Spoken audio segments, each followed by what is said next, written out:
সাগর দিঘির বাড়ির মৎস্য ভবনের দক্ষিণ সাইডের জায়গা, এই জায়গাটা নালিশা ভূমি।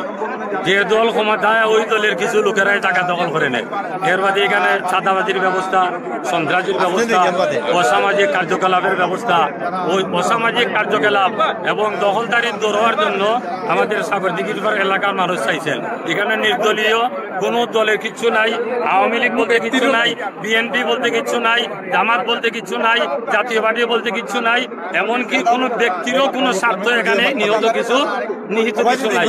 এটা এলাকার স্বার্থে আমরা পুলিশ প্রশাসনকে আমরা বলেছি, আপনাদের দখলে জায়গাটা নিয়ে আপনারা শান্তি ফিরিয়ে আনার একটা ব্যবস্থা করুন। আমাদের ব্যক্তিগতভাবে কারো উপর আমাদের আক্রোশ নাই, আমরা চাই এখানে যেন কোনো সন্ত্রাসী মারামারি কাটাকাটি রাহাজানি কিচ্ছু যেন না হয়, আমরা শান্তি চাই। বাবুল ভাই ব্যক্তিগত এখানে কিছু নাই, হতে পারে বাবুল ভাই রাজনীতির দলের সাথে জড়িত, অবশ্যই আছে, কিন্তু এই কাজটা হলো তারা সাগর দিঘির পাড়ে ক্লাবের সভাপতি সেক্রেটারি হিসাবে আমাদেরকে ডাকছেন।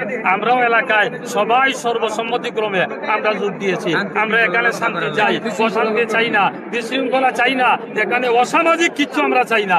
আমরা চাই সামাজিক এবং অন্তর্বর্তীকালের সরকারের কাছেও আমরা চাই, আপনারা তো শান্তি ফিরিয়ে আনার জন্য দেশের জনগণকে বলছেন, আমরা শান্তি চাই, আমরা শান্তি কামনা চাই। শুধুমাত্র এখানে এই জায়গাটা 50 বছর ধরে দখল বেদখল হইতেছে, ভোট পরিবর্তনের সাথে সাথে এইগুলা পরিবর্তন হইতেছে। আমরা চাই যে এখানে একটা স্থায়ী সমাধান। এই জায়গাটা মৎস্য ভবনের জায়গা, মৎস্য অধিদপ্তরের জায়গা, প্রয়োজনে সরকার মৎস্য অধিদপ্তরকে জায়গাটা ফিরিয়ে দেবে, অথবা এই জায়গাটা সরকারের নির্মায় নেওয়া যাবে এবং এখানে একটা পুলিশ ক্যাম্প হোক। পুলিশ ক্যাম্প হইলে এখানে সন্ত্রাসীদের যে আনাগোনা বা আস্তানা এটা চিরতরে বন্ধ হয়ে যাবে। আমরা বেশি কিছু চাই না, আমাদের এলাকার শান্তি শৃঙ্খলা এবং সন্ত্রাসমুক্ত একটা সমাজ এবং একটা সন্ত্রাসমুক্ত সাগর দিঘির পাড়। বর্তমান পরিস্থিতিতে আমরা পুলিশ ক্যাম্প চাচ্ছি শান্তি শৃঙ্খলা বজায় রাখার স্বার্থে। আর দীর্ঘমেয়াদী পরিকল্পনা যদি হয় তাহলে একটা ঈদগাহ হলে এলাকার পরিবেশ এবং অঞ্চলে কোনো ঈদগাহ নাই, বিদায় যদি এখানে ঈদগাহ সরকারিভাবে হয় তাহলে আমরা এখানে পূর্ণ সহযোগিতা লাগবে। আমরা দুটোই এখানে ঈদগাহ বর্তমান যে পরিস্থিতিতে অনতিবিলম্বে এখানে পুলিশ ক্যাম্প করা দরকার, নাহলে এখানে এলাকার শান্তি শৃঙ্খলা ফিরে আনা খুব দুরূহ হয়ে যাবে। সুতরাং অবিলম্বে একটা পুলিশ ক্যাম্প হোক এবং পরবর্তীতে এখানে একটা ঈদগাহ নির্মাণ হোক। এই সন্ত্রাসীরা একটা কোনো দলের নয়, কোনো সময় কোনো দলের লোকে এটা জায়গা দখল করে না। এরা সন্ত্রাসী যারা থাকে, সন্ত্রাসী বাহিনী কয়েকটা দলে মিলিয়ে গিয়া, কয়েকটা গ্রুপে মিলিয়ে গিয়ে জায়গাটা দখল করে, কুচক্রী মহল। এখানে এখানে যারা জায়গা দখল করছে, যারা এরা এখানে বসে একটা সন্ত্রাস পরিচালনা করছে। এখানে তারা মূল ক্যান্টনমেন্ট ছিল। এখানে নারী দর্শন করে 5 জন এখনো জেলে আছে, একজন নারীকে তারা 6 দিন দর্শন করছে। এই ভূমিকা পুরা এখানে এমন একটি সন্ত্রাস তৈরি করছে, এলাকায় মানুষ বসবাস করতে পারছে না, যার জন্য এলাকায় একটি বিরূপ মনোভাব দেখা দিয়েছে। এবং নমাজের পরে এখানে প্রতিবাদ করতে গেছে, তখন তারা আমাদের উপরে ককটেল মারছে, গুলি করছে, ইট পাটকে চলছে। তখন তারা ভিতরে, আমরা বাইরে। তখন জনগণ প্রতিরোধের মুখে ওরা বাগিয়ে যায়। কিন্তু অনেক মানুষ জখম হয়েছে, আমাদের 4 জন আর পুলিশ সহ আরো 6 জন মানুষ জখম হয়েছে। এবং আমাদের ফিজা এন্ড কুঙ্গের এই যে বিদ্যালয়ের যে প্রতিষ্ঠান আছে, এই প্রতিষ্ঠানে গিয়ে তালাবদ্ধ করিয়া তাদের দোকানে হামলা চালাচ্ছে এবং চাঁদা দাবি করছে। আমরা এই চাঁদা দাবির আজকের মানববন্ধন হইল এই যে আমরা প্রতিষ্ঠানগুলো চাঁদা দাবি করছে এবং যারা সন্ত্রাসী যারা এই কাজ করছে এরা গ্রেপ্তার করার জন্য আমরা প্রশাসনের কাছে জোর দাবি জানাচ্ছি। এখন আপনার কাছে অনুরোধ জানাচ্ছি এলাকায় শান্তি শৃঙ্খলার জন্য একটা পুলিশ বাহিনী এখানে রাখার জন্য, এখানে একটা ক্যাম্প করার জন্য।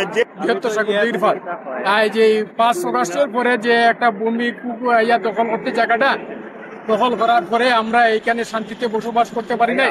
রাত 12টার পরে এইখানে তারা নারী নির্যাতন, চাঁদাবাজি, মানুষ হাইচেক করিয়া নিয়ে টাকা দাবি করে ওই সমস্ত কাজ করবার যত বাদ আছে সব বাদ কাজ করে এই প্রতিবাদে আমরা 24শে জানুয়ারি আমরা জুম্মার পর আমরা তাদেরকে পুলিশ উপস্থিতিতে আমরা প্রতিবাদ করছি। প্রতিবাদ করায় তারা কোনো মীমাংসা দিতে পারে নাই, না দিয়ে তারা আমাদের উপরে ইট পাটকেল নিক্ষেপ করছে, ককটেল ফুটাইছে, গুলি করছে। তারপরে আমাদের এলাকার ছেলেপেলেরা প্রতিরোধ করছে, এই প্রতিরোধের মুখে তারা চলে গেছে গুলিগালি করিয়া। আমরা বৃহত্তর সাংবাদিকতার উদ্যোগে আপনাদের এই আপনার মানববন্ধন আমরা উপস্থিত আমাদের সাংবাদিক ভাইদের প্রতি আমাদের কৃতজ্ঞতা।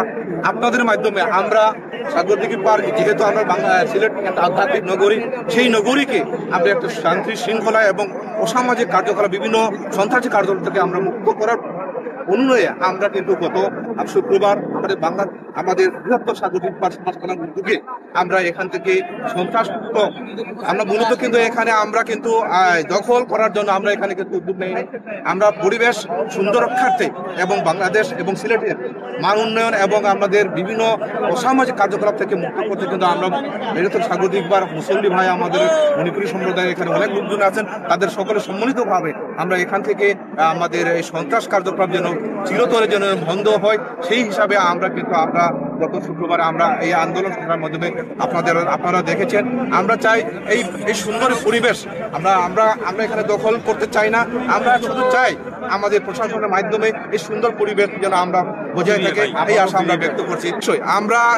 আমরা দল ধর্ম বর্ণ নির্বিশেষে অবশ্যই এখানে, যেহেতু এটা প্রতিবারই আমরা জেনেছি, মুরব্বীর মাধ্যমে আমরা জেনেছি যে প্রতি সরকার আসার পূর্বে এখানে একটা দখলবাস একবার রীতিতে পরিণত হয়েছে। সুতরাং সেই হিসাবে আমরা এলাকার সম্মানাতে এবং সুন্দর বজায় রাখাতে এবং পবিত্র একটা ঈদগাহ দিলে আমাদেরও কোনো আপত্তি না, আমাদের অবশ্যই সমর্থন। আমরা নাগরিক হিসেবে আমরা এলাকার শান্তি শৃঙ্খলা এবং সামাজিক কার্যকলাপ থেকে দূরে রাখতে, আমাদেরকে শৃঙ্খলা রাখার জন্য অবশ্যই একটা আমাদের পুলিশ ক্যাম্প অবশ্যই দরকার বলে আমি মনে করি।